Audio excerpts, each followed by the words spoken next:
Malcolm Johnson froze as the flight attendant's voice cut through the first-class cabin. "Ma'am, this gentleman actually owns Skywave Airlines." The white woman who demanded his seat turned ashen. Her smug smile vanished when Malcolm stood, straightened his custom suit, and calmly said, "Meeting's cancelled, Jennifer. You're fired."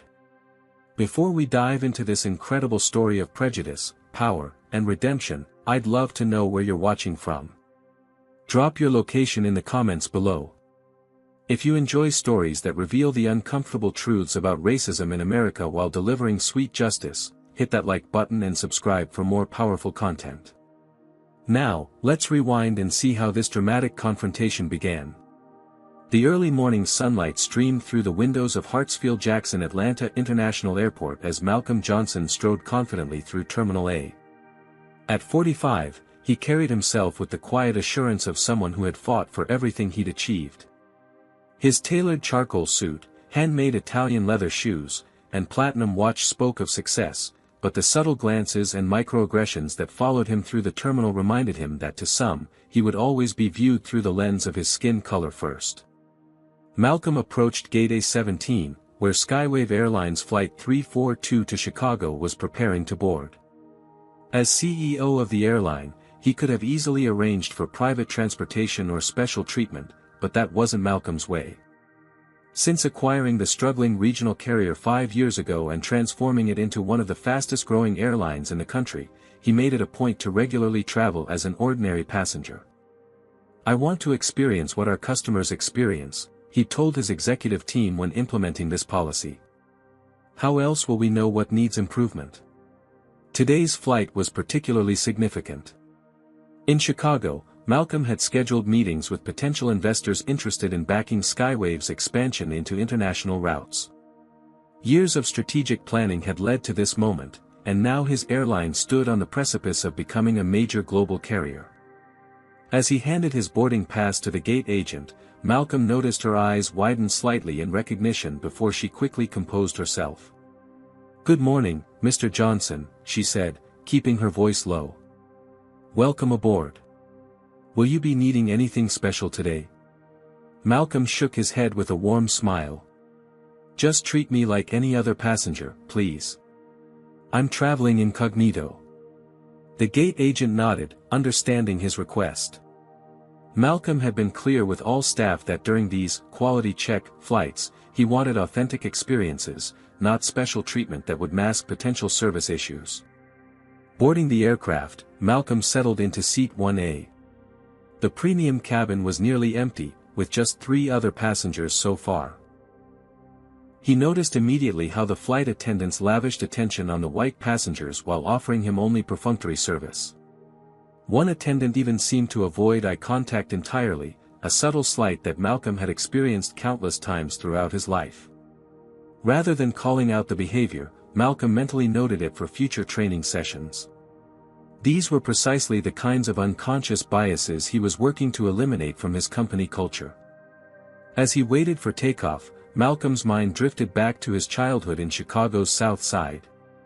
His father, William Johnson, had worked as a baggage handler for a major airline for 30 years. Despite the physical toll of the job, William would come home and tell young Malcolm stories about the magical places the planes would go. "Those jets connect the world, son," he'd say, his eyes bright despite his exhaustion. "But this industry has a long way to go. Maybe someday you'll be the one to change it." His father's words had planted a seed that grew stronger even as Malcolm witnessed the discrimination his father faced. William was passed over for promotions time and again despite his work ethic and knowledge. The message was clear: certain positions weren't meant for people who looked like them.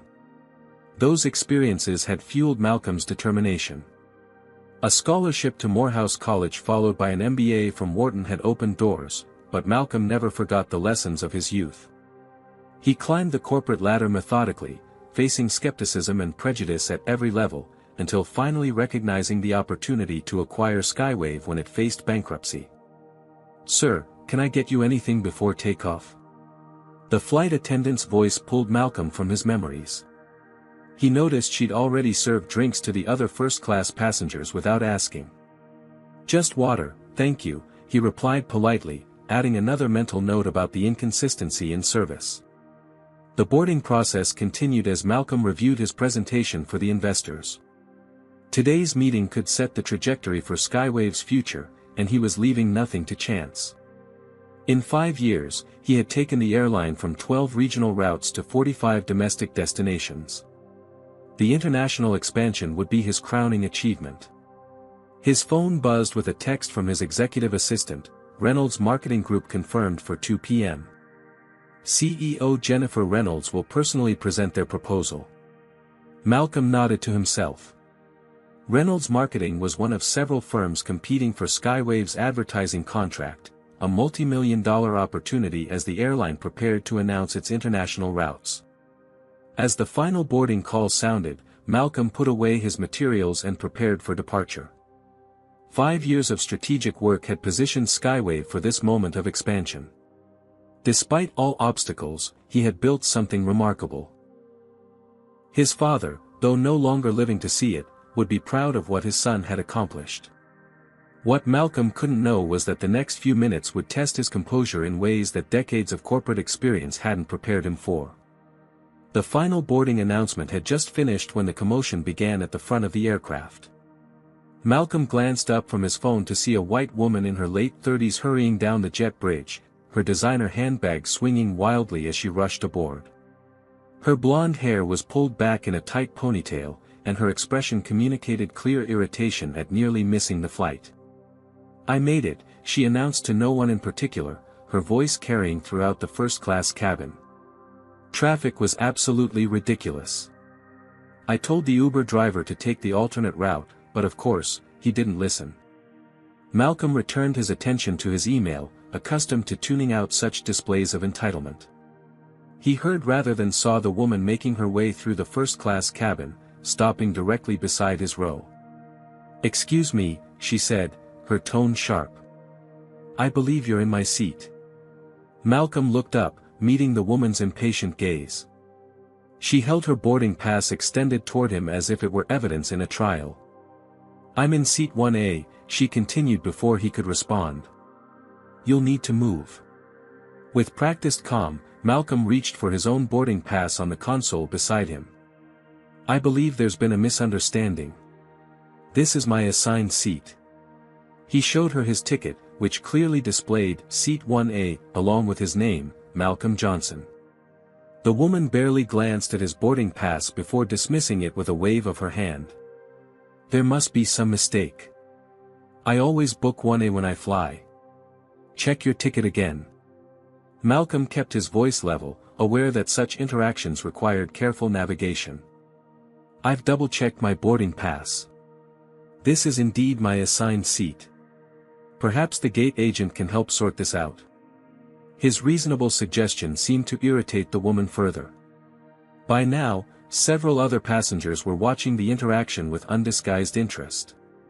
"Look," she said, lowering her voice but failing to mask her condescension, "I'm Catherine Reynolds, Marketing Director at Reynolds Marketing Group. I have an important meeting in Chicago this afternoon. I specifically booked this seat." Malcolm nodded, maintaining his composure.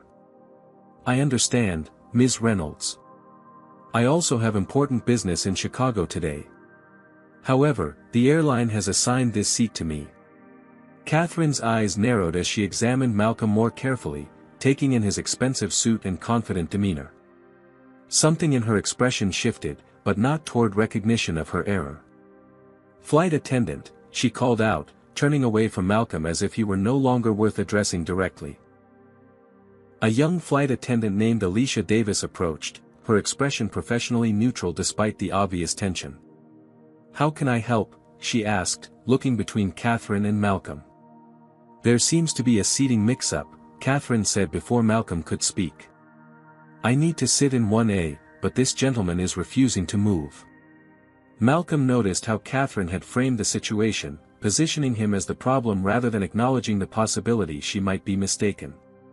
It was a familiar tactic he'd encountered throughout his career. "I'd be happy to check both boarding passes," Malcolm offered, extending his ticket toward Alicia.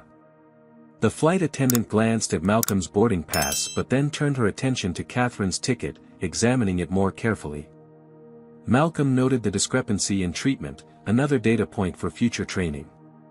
"Ms. Reynolds," Alicia said after reviewing both documents, "your boarding pass shows seat 5C, not 1A. Catherine's face flushed. "That can't be right. I specifically requested 1A when I booked. This is unacceptable. Perhaps we can find you another seat in first class?"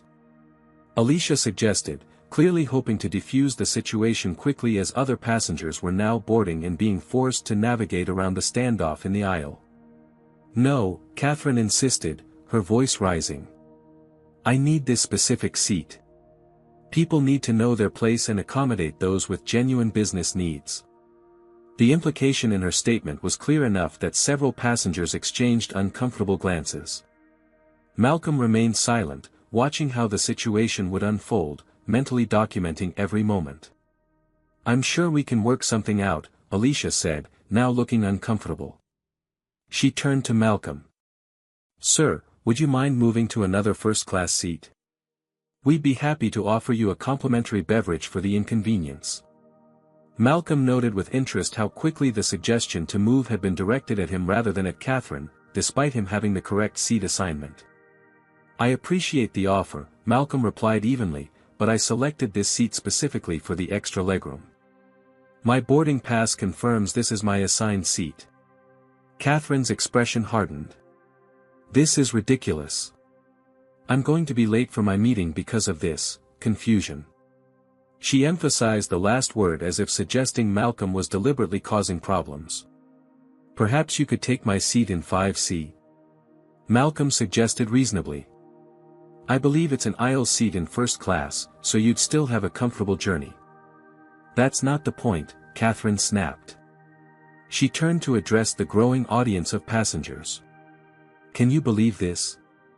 I've never experienced such poor customer service." Several rows back, Malcolm noticed a black couple in economy class watching the scene with knowing expressions. The woman shook her head slightly, clearly recognizing the all-too-familiar dynamic playing out. "I need to speak with the pilot," Catherine announced abruptly. "Or the air marshal. I'm feeling threatened." The claim was so outlandish that Malcolm almost laughed. He had remained perfectly calm and professional throughout the entire exchange. Several passengers who had been watching seemed equally surprised by the escalation. "Ma'am, there's no need for that," Alicia said, now visibly flustered. "Let me get my supervisor." As Alicia hurried away, Catherine turned to the man across the aisle, a white businessman who had been pretending to focus on his laptop. "Can you believe this?" she asked him, as if assuming he would naturally take her side. The man glanced uncomfortably between Catherine and Malcolm. "Seems like he has the right seat assignment," he muttered before returning his attention to his screen. Malcolm noticed the growing line of passengers waiting to board, all watching the drama unfold. The flight was now definitely going to be delayed because of this incident. He discreetly took out his phone and began recording audio of the interaction, knowing this would be valuable for the training programs he was developing.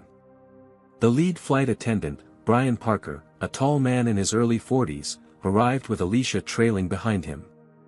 "What seems to be the problem?" he asked, his tone more authoritative than Alicia's had been.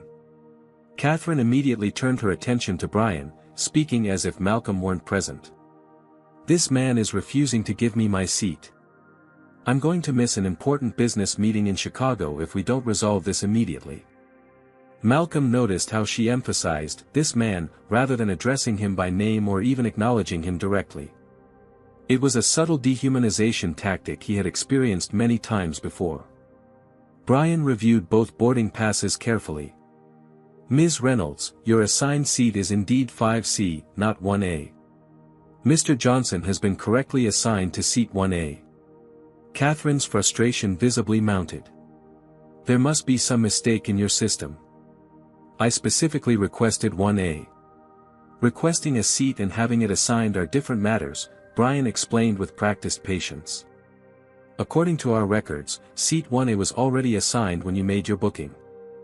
Catherine's voice took on an edge that made several nearby passengers uncomfortable. First class has certain standards.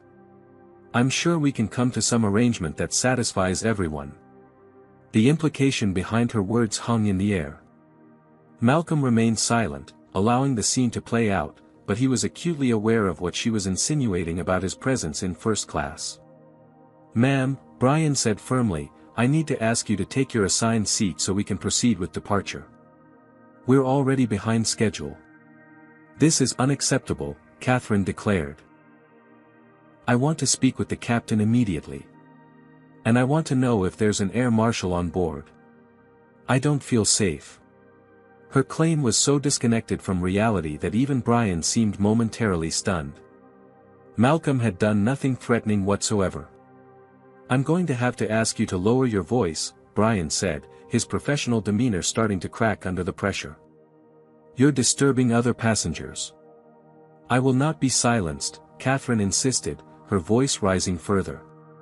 "People like him shouldn't even be in first class if they can't be accommodating to those of us with actual business needs." The cabin fell silent at her outburst. The racial undertone was no longer subtle but explicitly clear. Malcolm continued recording, his expression remaining neutral despite the blatant discrimination now on display. Captain James Wilson emerged from the cockpit, alerted to the disturbance that was delaying takeoff. His appearance in his crisp uniform with 4 stripes on the shoulders commanded immediate attention from everyone in the cabin. "What's going on here?" he asked, his voice calm but authoritative. Catherine immediately turned to him, her demeanor shifting to appear more reasonable. "Captain, I'm so glad you're here. There's been a terrible mix-up with the seating assignments, and this, gentleman, is refusing to accommodate me despite my pressing business obligations in Chicago." Malcolm watched as she completely reframed the situation, casting herself as the reasonable party and him as the problem. It was a tactic he'd seen countless times throughout his career, and he wondered how the captain would respond. Captain Wilson surveyed the situation with the practiced calm of someone who had handled numerous in-flight disputes during his career. His gaze moved from Catherine's flushed, indignant face to Malcolm's composed expression, then to the 2 boarding passes Brian still held. "Let me see those," he said, taking the documents from the flight attendant. After a brief examination, he looked up. "According to these boarding passes, seat 1A is assigned to Mr. Johnson. Ms. Reynolds, your assigned seat is 5C. Catherine's expression tightened. "There's clearly been a mistake in your system. I specifically requested seat 1A when I booked this flight. I always sit in 1A.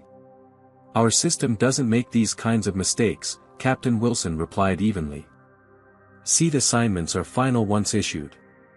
Then someone needs to be flexible," Catherine insisted, with a pointed glance at Malcolm.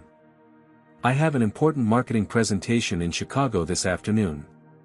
Surely there can be some accommodation." Malcolm maintained his silence, observing how the situation continued to unfold around him as if he weren't present. It was a familiar experience, being simultaneously hypervisible because of his race yet treated as invisible when it came to basic courtesy and respect.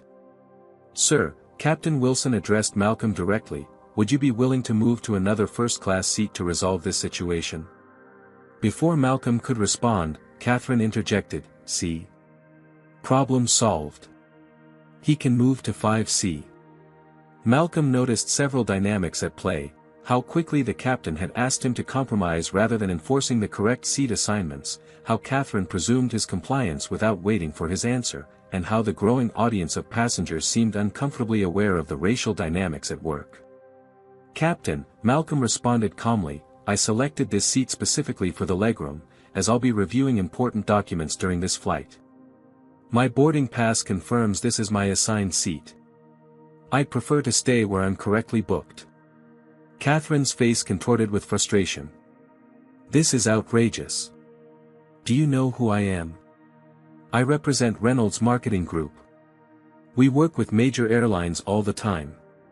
Perhaps not this one much longer," Malcolm thought, but kept the observation to himself. The captain's expression showed he was caught in an uncomfortable position. "Ms. Reynolds, I understand your frustration, but we need to resolve this quickly. We're already 15 minutes delayed. Then resolve it. Catherine snapped. I can't believe you're taking his side over a loyal customer like me. Malcolm noticed several passengers in economy craning their necks to observe the confrontation. Among them, he spotted a young black couple exchanging knowing glances. The woman shook her head slightly, a gesture of recognition at a situation all too familiar to people of color. I'm not taking sides, Captain Wilson said, his tone firmer now. I'm enforcing the correct seat assignments as issued by our airline. Catherine's strategy shifted. I don't feel comfortable with this arrangement, she said, lowering her voice to a stage whisper. I don't feel safe. The implication was clear and deeply offensive. Malcolm had done absolutely nothing threatening. He had remained calm and professional throughout the entire exchange. Several nearby passengers exchanged uncomfortable glances at Catherine's thinly veiled racism. Malcolm decided it was time to speak up. Captain, I've done nothing to make anyone feel unsafe. I'm simply occupying the seat assigned to me and attempting to prepare for my business in Chicago. The only disruption here is coming from Ms. Reynolds.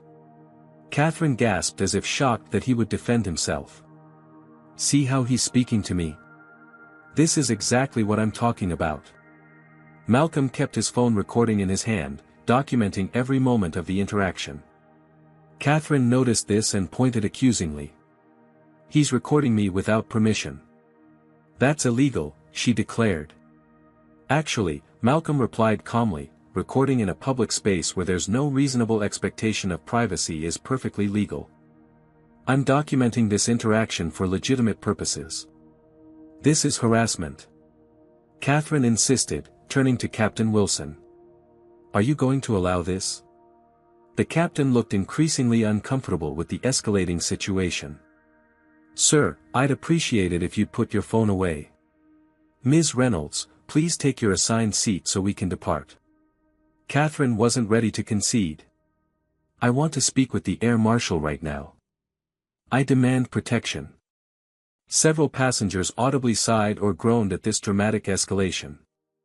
Malcolm remained composed, though internally he marveled at how quickly Catherine had moved from entitlement to false victimhood. There is no air marshal on this flight, Captain Wilson informed her tersely. And even if there were, they would only intervene in cases of genuine security threats, which this is not. Then I want this man removed from the flight, Catherine demanded, pointing at Malcolm without looking at him. He's making me uncomfortable. The absurdity of the request hung in the air. Malcolm had done nothing but politely insist on his assigned seat, while Catherine had created a scene that had now delayed the flight by nearly 20 minutes. Captain Wilson had clearly reached the end of his patience. Ms. Reynolds, you have two options at this point. You can take your assigned seat in 5C, or you can deplane and take a later flight. Those are your only choices. Catherine looked stunned that her tactics weren't working. She glanced around, perhaps hoping for support from other passengers, but found none. Even the other first-class passengers were now openly showing their frustration with her behavior. This is how you treat your customers, she asked incredulously. I'm going to report this entire incident to your corporate headquarters. My company does business with every major airline, and we're currently reviewing proposals for a new marketing campaign. Malcolm suppressed a smile at the irony of her statement. She had no idea who she was really threatening. People in my position don't get treated this way, Catherine continued, her voice rising again. Do you have any idea who I work for? We could buy this second-rate airline. That caught Malcolm's attention. The Reynolds Marketing Group was pitching for Skywave's advertising contract later that day, a multi-million-dollar opportunity. And this woman, who had just displayed such blatant prejudice and entitlement, worked for them. The confrontation had reached a breaking point. Passengers were openly complaining about the delay. The boarding process had completely stalled. Flight attendants were exchanging concerned glances, clearly unsure how to resolve the situation. And that's when Tricia Bennett, a senior flight attendant who had been observing from the galley, stepped forward with a revelation that would change everything. "Ma'am," Tricia Bennett said, her voice clear and professional as she approached the escalating confrontation. "This gentleman actually owns Skywave Airlines." The words fell into the cabin like a stone into still water, creating ripples of shock that spread visibly across the faces of everyone present. The first-class cabin went completely silent. Several passengers in economy who had been watching the drama unfold audibly gasped. Catherine Reynolds froze, her mouth slightly open, the color draining from her face as the implications of Tricia's statement sank in. She turned slowly to look at Malcolm, truly seeing him for perhaps the first time since she'd boarded the aircraft. Malcolm maintained his composed expression, though internally he was disappointed.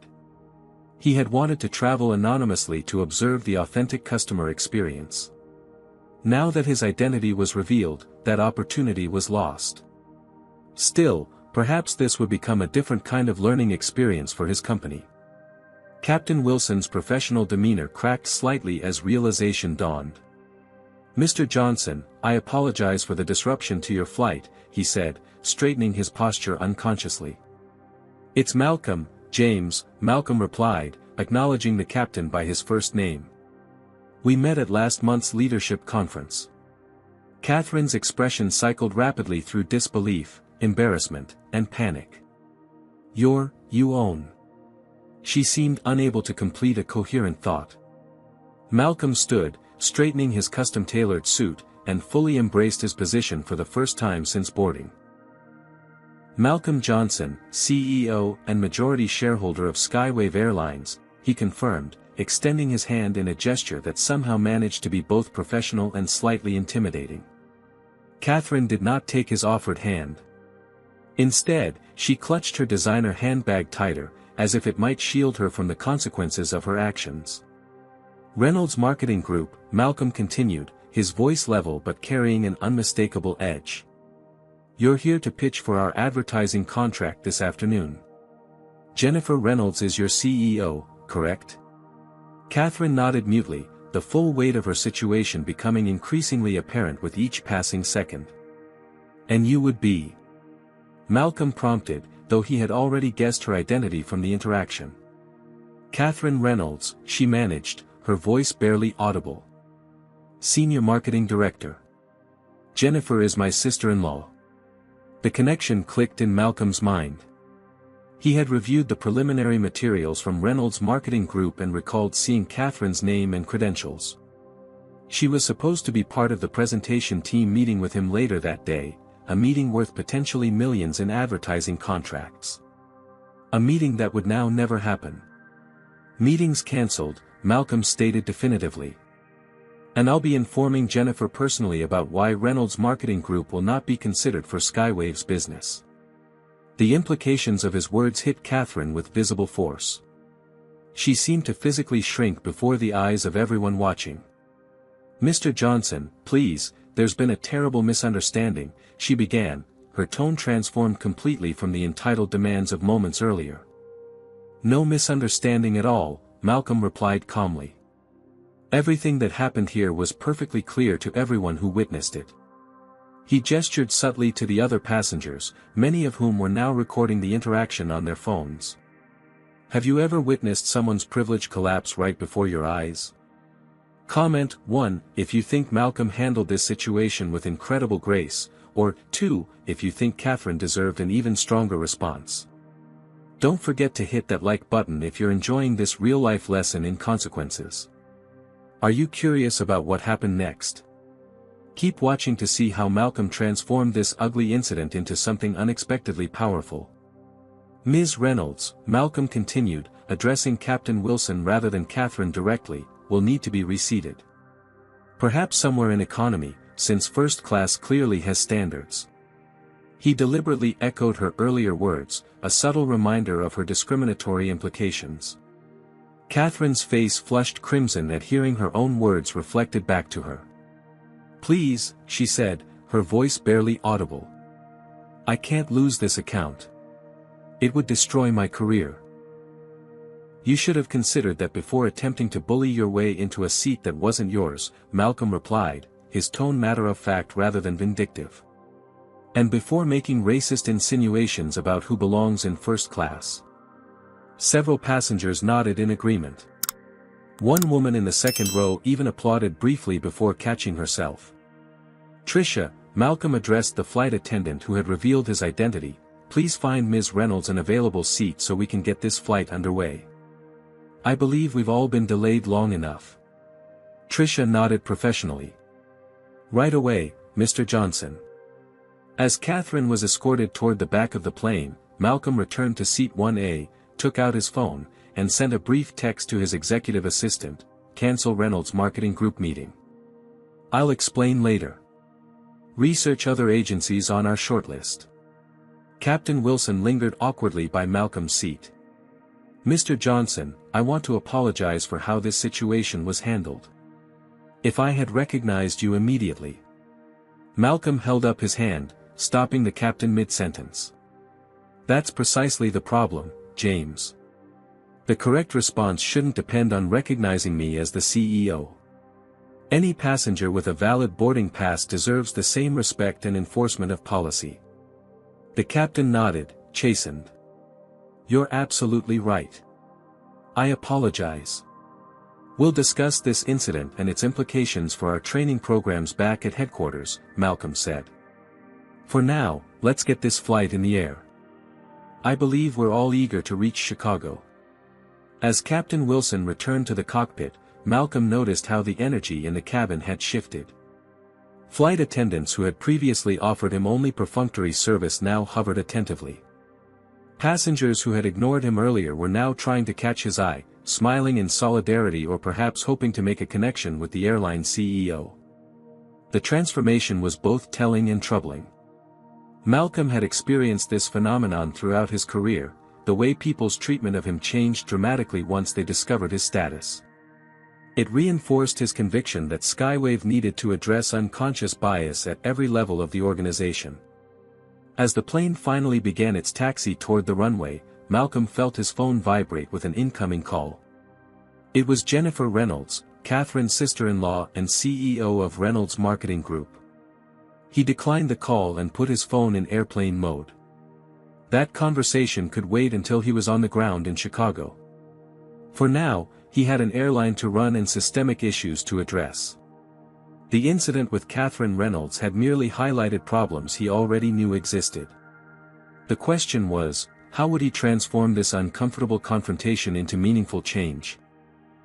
The Airbus A320 climbed through the cloud layer, leaving Atlanta behind as it headed northwest toward Chicago. Malcolm gazed out the window at the billowing white landscape below, allowing himself a moment of reflection as the aircraft reached its cruising altitude of 35,000 feet. The plane had departed 30 minutes behind schedule, a delay that would ripple through the day's operations and potentially impact hundreds of passengers with connections. Each minute of delay cost the airline thousands of dollars, not to mention the inconvenience to customers. Malcolm made a mental note to review Skywave's protocols for handling disruptive passengers more efficiently. As if reading his thoughts, Brian Parker approached with a fresh cup of coffee. "Mr. Johnson, I wanted to personally apologize for how that situation was handled. We should have resolved it much more quickly." Malcolm accepted the coffee with a nod. "Thank you, Brian. And I agree, though the responsibility doesn't fall entirely on you or your crew. Our policies need to be clearer, and our training needs to address these scenarios explicitly." Brian hesitated, clearly uncomfortable. "If I had known who you were from the beginning." "That's precisely the issue," Malcolm interrupted gently. "The correct response shouldn't depend on recognizing me as the CEO. Any passenger with a valid boarding pass deserves the same respect and enforcement of policy." The flight attendant nodded, chastened. "You're absolutely right, sir." As Brian moved away to attend to other passengers, Malcolm noticed how the service dynamic had completely transformed. Flight attendants who had previously offered him only cursory attention now checked on him frequently. Several times, he caught crew members pointing him out discreetly to one another. Even more telling were the reactions from his fellow passengers. The businessman across the aisle who had avoided eye contact during the confrontation now seemed eager to engage. That was quite a situation, the man said, leaning across the aisle. I'm Jonathan Mercer, by the way. Mercer Consulting. He extended his hand with a broad smile that hadn't been offered earlier. Malcolm Johnson, Malcolm replied, shaking the man's hand briefly before returning to his work. I've always flown Delta, but I might have to reconsider after seeing how you handled that situation, Jonathan continued. It's refreshing to see a CEO who's so hands-on. Malcolm acknowledged the comment with a polite nod but didn't encourage further conversation. The man's sudden interest after learning his position spoke volumes about the subtle dynamics at play. Reaching for his tablet, Malcolm opened a new document and began drafting an email to his entire company. The incident with Catherine Reynolds had merely highlighted problems he already knew existed within Skywave's culture. Now he had a concrete example to use as a catalyst for change. To all Skywave employees, he began typing. Today I witnessed firsthand how unconscious bias can impact our customer experience. He outlined what had happened, being careful to anonymize the details while preserving the essential lessons. Every Skywave employee, from baggage handlers to executives, would receive this message, making it clear that addressing bias was a top priority for the company. As he worked, Malcolm's mind drifted to similar incidents throughout his career. The security guard who had followed him around a luxury retailer despite his expensive suit.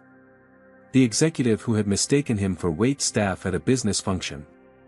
The countless times he'd been asked to justify his presence in first-class lounges or high-end hotels. Each memory strengthened his resolve to use his position to create meaningful change, not just within his company but across the industry. Halfway through the flight, Malcolm's concentration was interrupted by movement in his peripheral vision. Catherine Reynolds was standing in the aisle beside his seat, her earlier confidence replaced by visible anxiety. Mr. Johnson, she began hesitantly. I wanted to apologize for my behavior earlier. It was completely unacceptable, and I'm deeply sorry. Malcolm studied her face, searching for sincerity but finding mostly fear of consequences, fear for her career, fear of public embarrassment.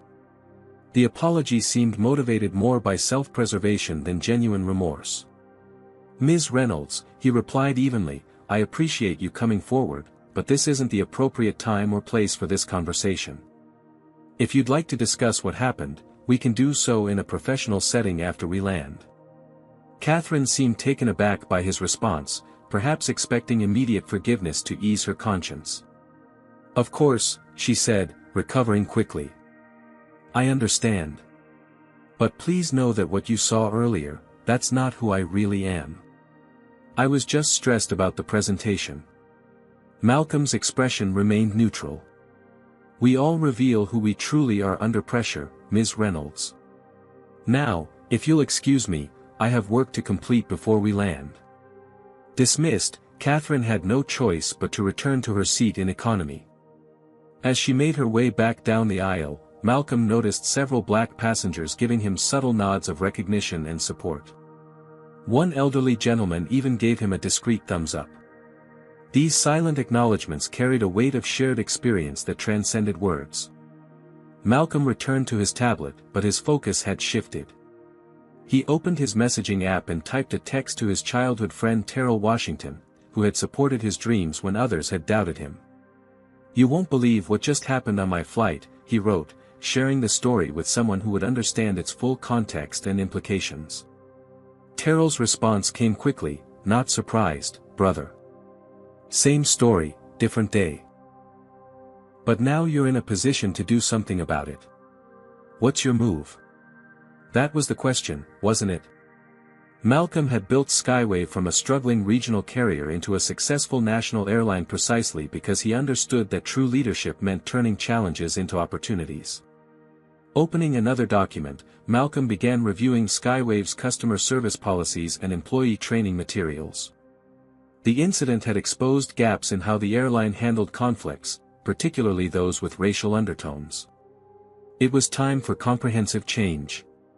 By the time the captain announced their initial descent into Chicago's O'Hare International Airport, Malcolm had outlined a three-pronged approach: enhanced training for all customer-facing staff, revised conflict resolution protocols with clear escalation procedures, and a company-wide initiative on recognizing and addressing unconscious bias. This wasn't just about one uncomfortable incident or one prejudiced customer. It was about creating systemic change within an industry that had historically struggled with diversity and inclusion. As the plane began its descent, Malcolm put away his tablet and gazed out at Chicago's skyline emerging on the horizon. His father had worked his entire life in this industry without ever being treated with the dignity he deserved. Now, Malcolm was in a position to ensure that future generations would have a different experience. The irony wasn't lost on him that Catherine Reynolds, with her entitlement and prejudice, had inadvertently provided him with exactly the catalyst he needed to accelerate change within his airline. "We're beginning our final approach into Chicago O'Hare International Airport," the captain's voice announced over the intercom.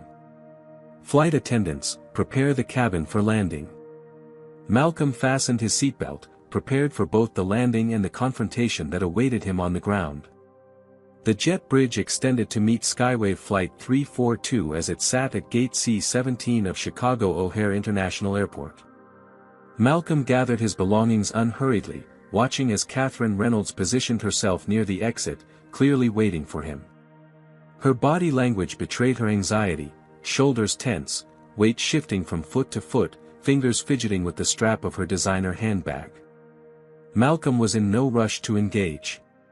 He nodded at departing passengers, thanked the flight crew, and finally stepped into the terminal where Catherine stood waiting, her practiced smile failing to mask her distress. "Mr. Johnson," she began immediately, stepping forward with an extended hand that Malcolm briefly shook. "I can't express how deeply sorry I am about what happened in Atlanta. It was completely unprofessional and not reflective of who I am or what Reynolds Marketing Group stands for."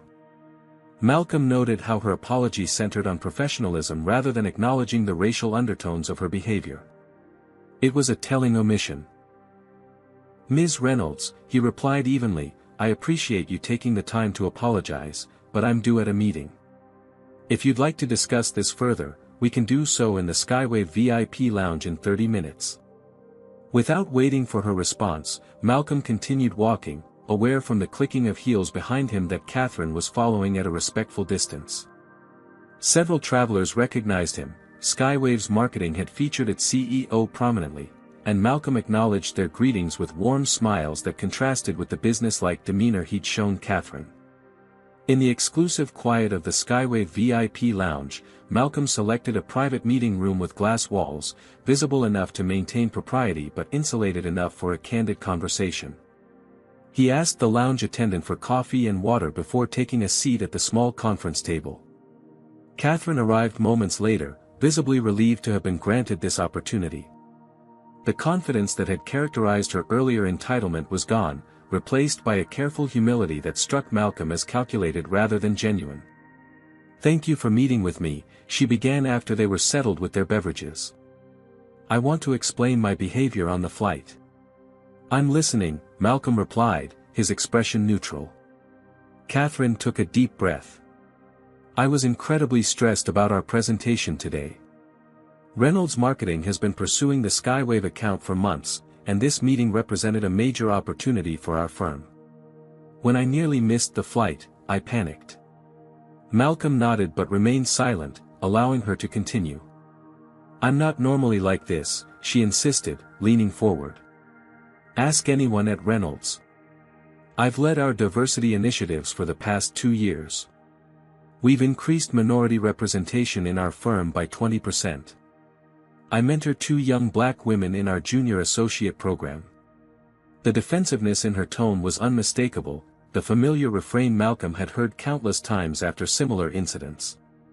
She was presenting credentials to prove she couldn't possibly harbor racist attitudes, rather than reflecting on the implications of her actions. "Ms. Reynolds," Malcolm said carefully, "I appreciate your commitment to diversity in your workplace. However, this isn't about your resume or initiatives. This is about how you behaved when you encountered a black man in a seat you wanted." Catherine flinched slightly at his directness. "That wasn't about race," she protested. "It was about the seat. I always book 1A. Always. I would have reacted the same way regardless of who was sitting there. Would you? Malcolm asked, his tone calm but challenging. Would you have suggested that a white executive didn't belong in first class? Would you have claimed to feel threatened by their presence despite no threatening behavior? Would you have demanded they be removed from the flight? Catherine's gaze dropped to her untouched coffee. You don't understand the pressure I was under. I understand pressure very well, Ms. Reynolds, Malcolm replied. I've built an airline from near bankruptcy to national success in 5 years. I've navigated boardrooms where I was the only person of color. I've closed deals worth hundreds of millions while facing the kind of subtle discrimination you displayed today. Pressure doesn't justify prejudice. Catherine's eyes widened slightly at his resume, perhaps only now fully appreciating who she was speaking with. Let me share something with you, Malcolm continued. Throughout my career, I've been asked to move from my assigned seats in first class 17 times. I've been mistaken for staff at executive events despite wearing custom suits that cost more than most people's monthly salary. I've been followed by security in high-end stores where I was spending thousands. These aren't isolated incidents, they're part of a pattern that people who look like me experience regularly. Catherine remained silent, her discomfort evident. The problem isn't just the openly racist person who uses slurs, Malcolm explained. It's also well-educated professionals who would never consider themselves prejudiced but who automatically question the presence of a black person in a position of privilege or power. I don't see color, Catherine offered weakly.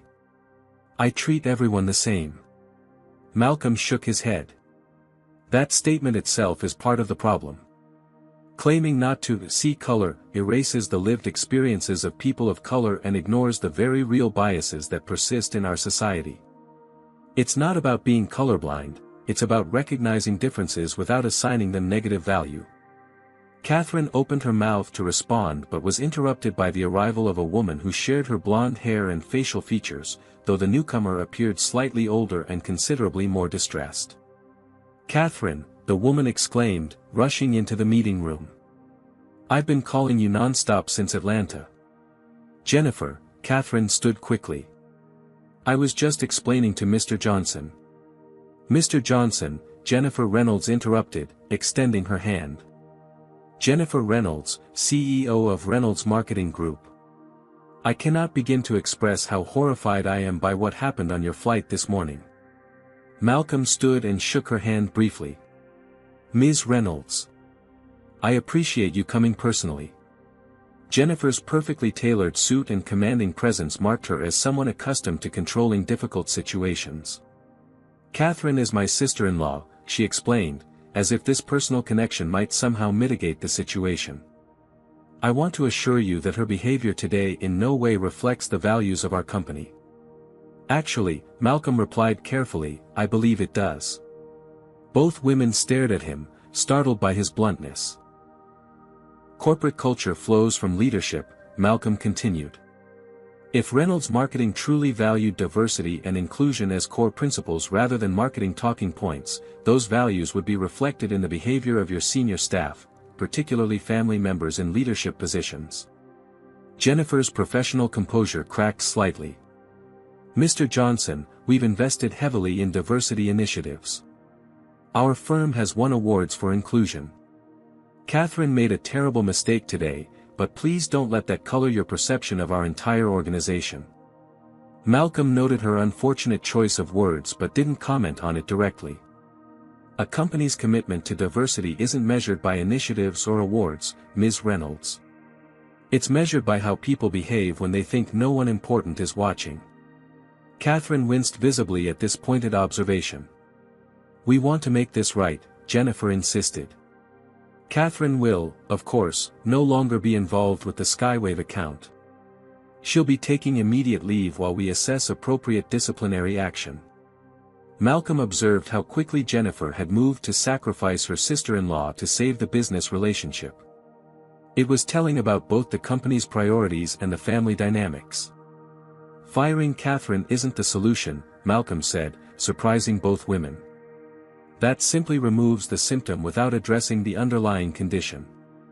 Jennifer looked confused. I don't understand. What are you suggesting? Malcolm leaned forward slightly. I'm suggesting that this incident reveals fundamental problems with your corporate culture, problems that likely extend far beyond Catherine. I'm questioning how a company claiming expertise in diverse marketing could employ executives with such obvious blind spots. And I'm wondering whether Reynolds Marketing Group is the right partner for an airline that serves a diverse customer base and is committed to creating an inclusive environment. The implications of his statement hung in the air.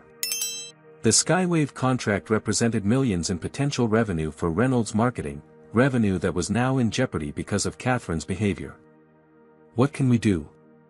Jennifer asked, her voice carrying a rare note of genuine uncertainty. Malcolm studied both women carefully. He could simply walk away, eliminating Reynolds Marketing from consideration and finding another agency for Skywave's advertising needs. It would be the easy solution, and few would question his decision given the circumstances. But Malcolm Johnson hadn't built Skywave by taking the easy path. Throughout his career, he had transformed challenges into opportunities, not just for business success, but for meaningful change. I have a proposition for you both, he said finally. One that might be more valuable than simply terminating our business relationship. Both women leaned forward, hope and curiosity mingling in their expressions as Malcolm outlined his unexpected proposal. The Skywave corporate headquarters occupied the top 5 floors of a gleaming skyscraper in downtown Chicago, its floor-to-ceiling windows offering panoramic views of Lake Michigan. Malcolm strode through the open-concept executive floor, nodding to employees who greeted him with a mixture of respect and genuine warmth. He had built not just a successful airline but a culture where people felt valued. 3 hours after his confrontation with the Reynolds women, Malcolm had called an emergency meeting of his executive team. Now, seated around a polished conference table in the main boardroom, his leadership team waited expectantly. The incident on the Atlanta flight had already become common knowledge throughout the company, with varying degrees of accuracy in the retelling. Thank you all for adjusting your schedules, Malcolm began, looking around at the diverse group of executives he had assembled over the years. As you may have heard, there was an incident on my flight from Atlanta this morning that I believe warrants immediate attention. He recounted the confrontation with Catherine Reynolds in detail, careful to present the facts without editorial commentary.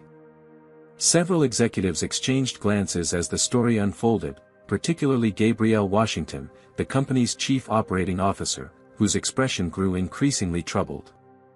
Malcolm, Gabrielle said when he finished, this is completely unacceptable. Reynolds Marketing should be immediately eliminated from consideration for our advertising contract. Several others nodded in agreement, but Malcolm held up his hand. That was my initial reaction as well, Gabrielle. But I've been thinking about how we can transform this incident into something more meaningful than simply punitive action. What did you have in mind? Asked Robert Chen, the chief marketing officer who had been overseeing the agency selection process. Malcolm moved to the whiteboard that spanned one wall of the conference room. This incident exposed gaps not just in Reynolds Marketing's corporate culture but potentially in our own. He began writing as he spoke. How do our flight attendants handle seating disputes when racial dynamics are involved? What protocols do we have for addressing discriminatory behavior from passengers? How do we ensure every customer is treated with equal respect regardless of their appearance or background? The room fell silent as the executives considered these questions. I had a mentor at Wharton, Malcolm continued, Dr. James Williams. He always told me that, true leadership transforms challenges into opportunities. This incident gives us an opportunity to address these issues systematically. Malcolm outlined his 3-part plan on the whiteboard. 1. Comprehensive anti-bias training for all Skywave employees. 2. Revised conflict resolution protocols with clear guidance on handling discrimination. 3. Regular undercover boss flights by executives to experience the airline as diverse customers do. As for Reynolds Marketing, Malcolm said, turning back to face his team, I'm proposing something unconventional. He described his conversation with Jennifer and Catherine Reynolds and the conditions he had set for continuing their business relationship. Several executives looked skeptical. "You're giving them a second chance?" Robert asked, clearly surprised. "After such blatant discrimination?" "Not exactly," Malcolm replied. "I'm giving them an opportunity to demonstrate genuine change that will be measurable and accountable. If they fail to meet these conditions, they're out. But if they succeed, they'll not only have earned our business but potentially transformed their own company in the process." Gabriel nodded slowly, beginning to understand his strategy. "It's not just about punishing bad behavior, it's about creating systemic change." "Exactly," Malcolm confirmed. "Reynolds Marketing has 3 conditions to meet if they want to stay in contention for our contract." He listed them on the whiteboard. 1. Implement comprehensive bias training for all employees, to be designed in collaboration with Skywave's diversity team. 2. Catherine Reynolds must personally work with our team to develop inclusive marketing strategies targeting diverse customers. 3. Reynolds Marketing must establish measurable diversity goals for executive hiring and create inclusion metrics for their corporate culture.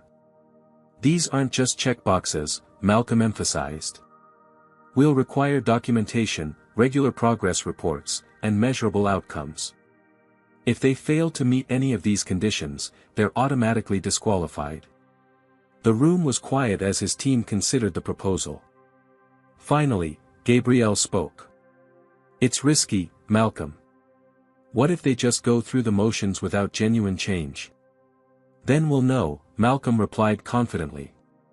"And we'll walk away. But if they succeed, we'll have created lasting impact beyond just our company." Reynolds Marketing works with dozens of major corporations.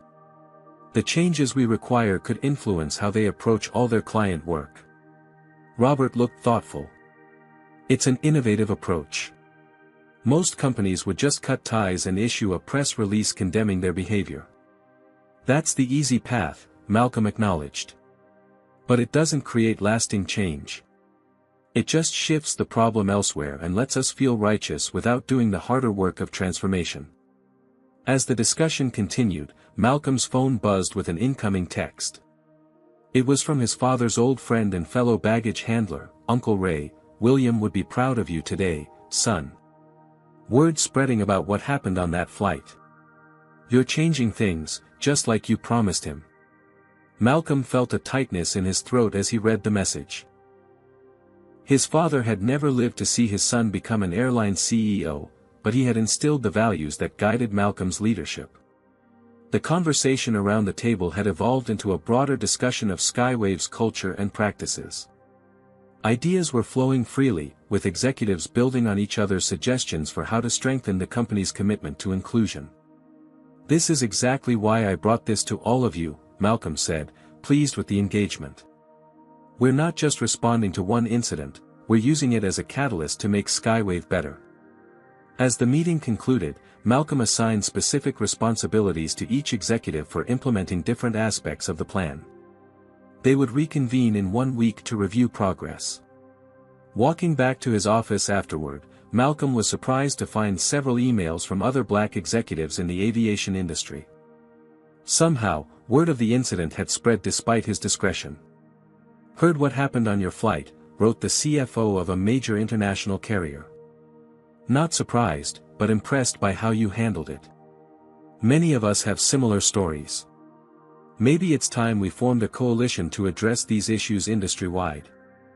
Reading these messages, Malcolm realized that this incident had resonance beyond Skywave. It had touched on experiences shared by many black professionals who had faced similar discrimination throughout their careers. What had begun as an unpleasant confrontation on a flight was evolving into something with potential for much broader impact. As Malcolm looked out at the Chicago skyline from his office window, he felt a renewed sense of purpose. His father had dreamed of changing the airline industry. Perhaps this was how that change would begin, not through grand gestures, but through thoughtful response to a single incident of discrimination. Malcolm picked up his phone and began typing a response to the executives who had reached out. "Thank you for sharing your experiences. I believe we have an opportunity here to create meaningful change across our industry. Let's talk about how we might work together." 3 months passed like the changing seasons, bringing transformation to both Skywave Airlines and Reynolds Marketing Group. The morning sun streamed through the windows of Skywave's corporate training center as Malcolm Johnson observed the diversity workshop in progress. Flight attendants Brian Parker and Alicia Davis, the same crew members from the fateful Atlanta flight, were now actively participating in developing new service protocols alongside Catherine Reynolds. So in this scenario, Brian was explaining to a group of new hires, a passenger is refusing to show their boarding pass during a seating dispute. What's the appropriate response? A young flight attendant raised her hand. Check both passengers' boarding passes immediately to verify assigned seating, regardless of how the passengers are dressed or what assumptions we might make. Exactly, Brian confirmed. And what's crucial is applying this standard consistently to all passengers. Catherine nodded in agreement, adding, and remember to address both parties directly and with equal respect.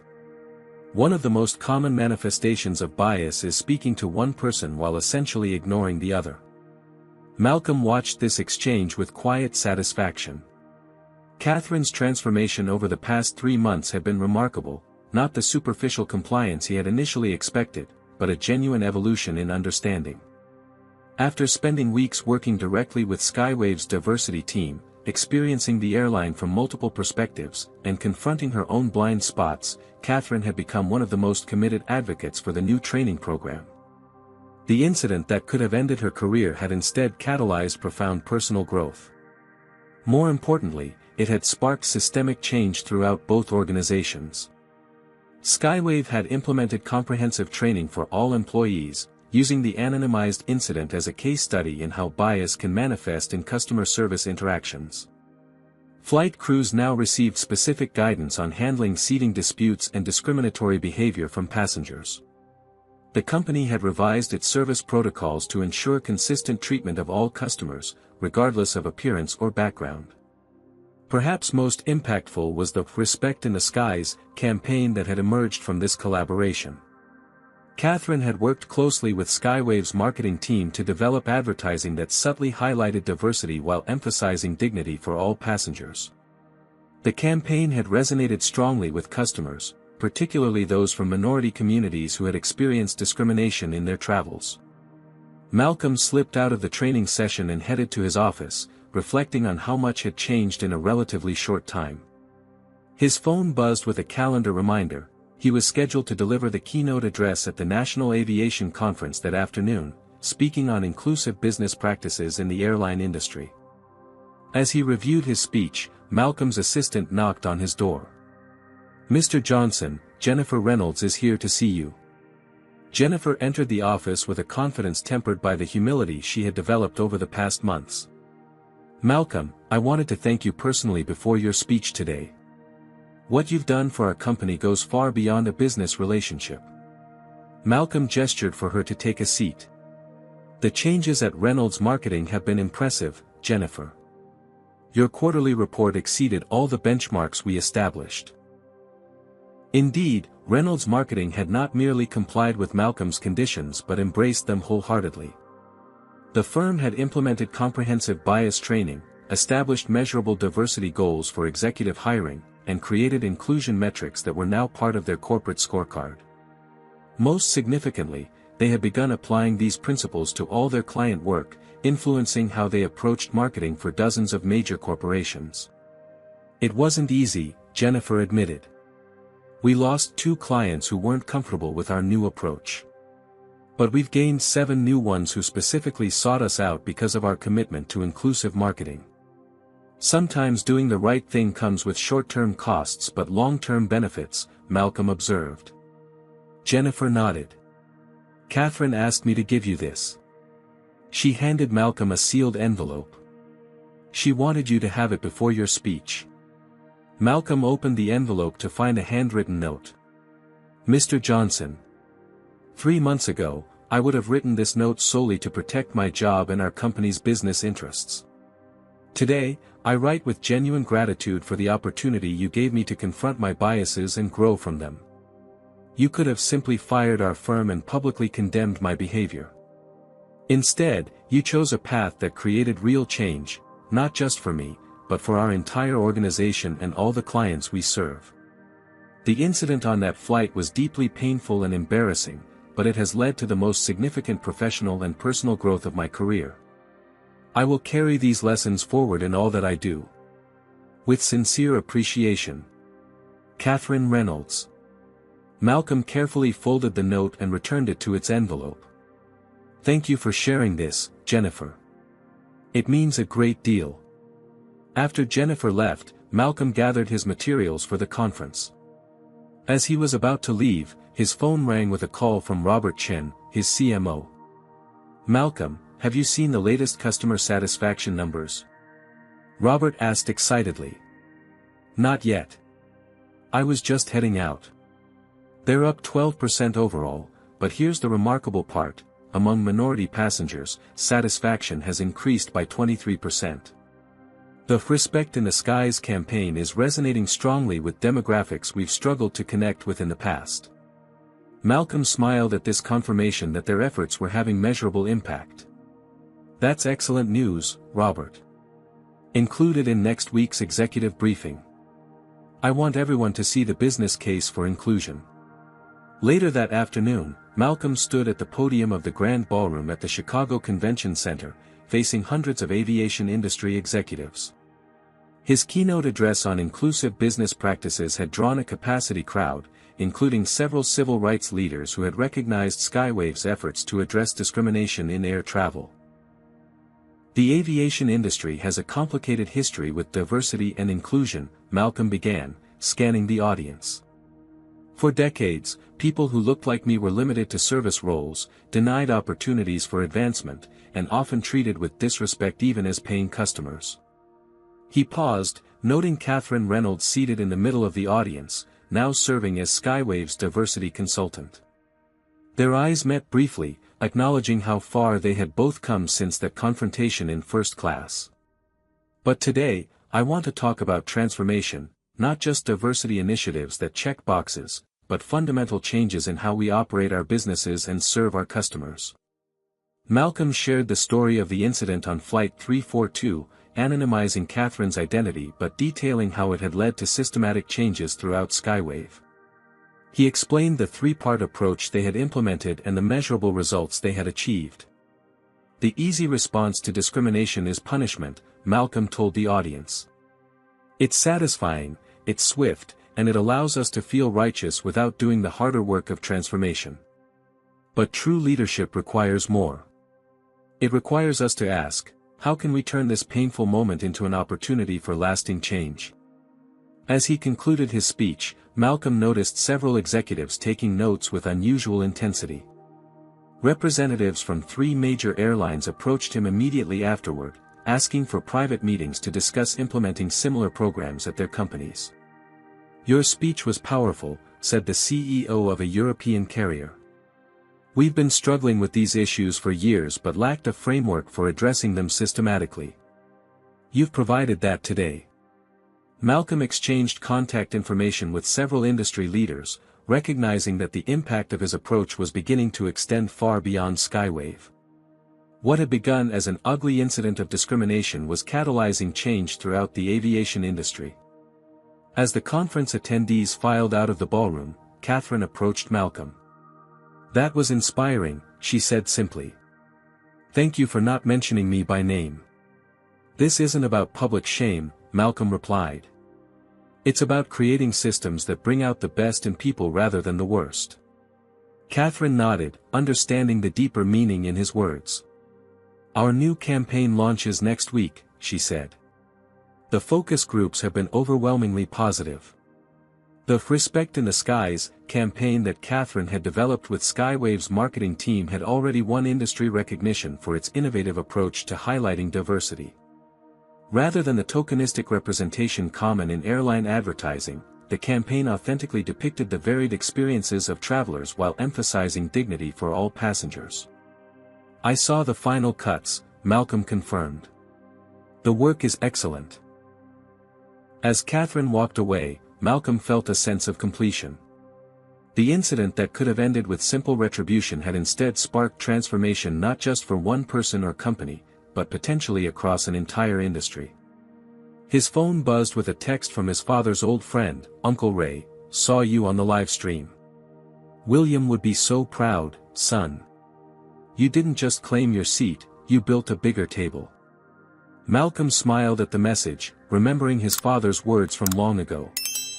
As a child, listening to his father's stories about discrimination in the aviation industry, he had promised to change things someday. Standing in the convention center surrounded by industry leaders eager to implement his approach, Malcolm realized he was fulfilling that childhood promise in ways he could never have imagined. The transformation was just beginning. 1 year after the incident that had sparked so much change, Malcolm Johnson settled into Seat 1A on Skywave Flight 342 from Atlanta to Chicago. Once again, he was traveling incognito, his name on the manifest but no special attention requested.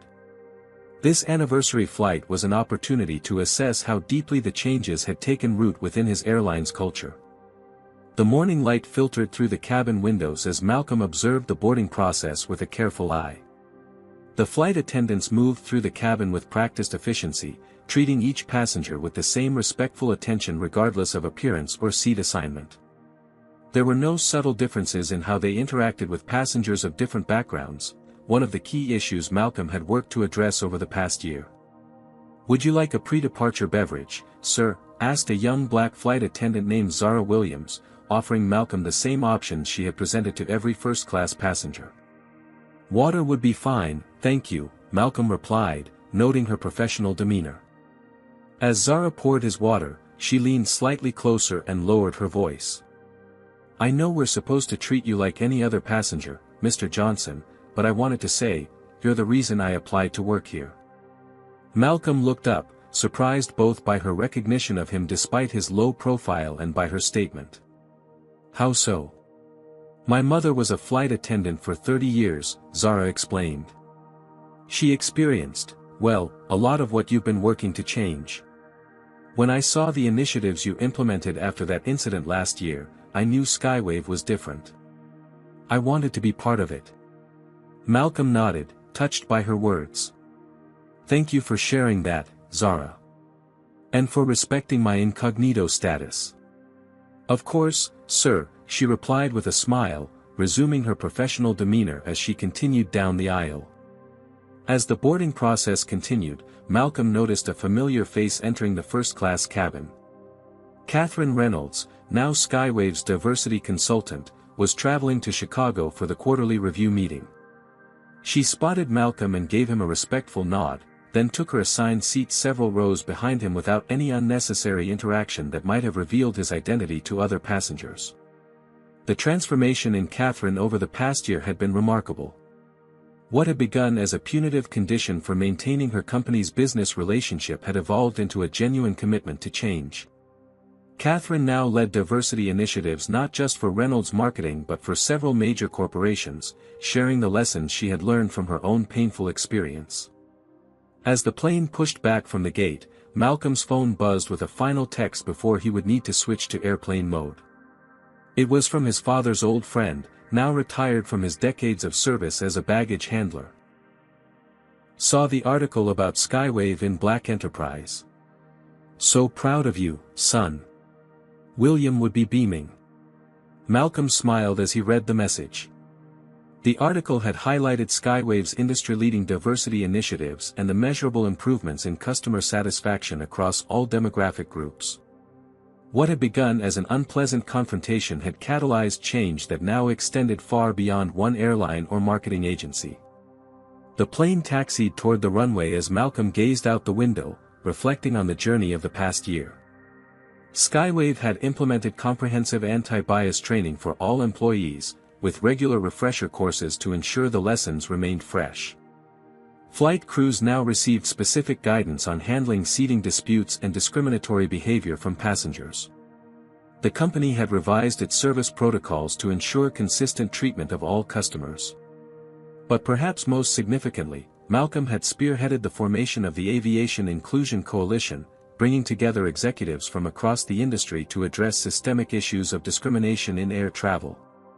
What had begun as a few emails following the incident had grown into a formal organization with representatives from major airlines, airports, and industry groups.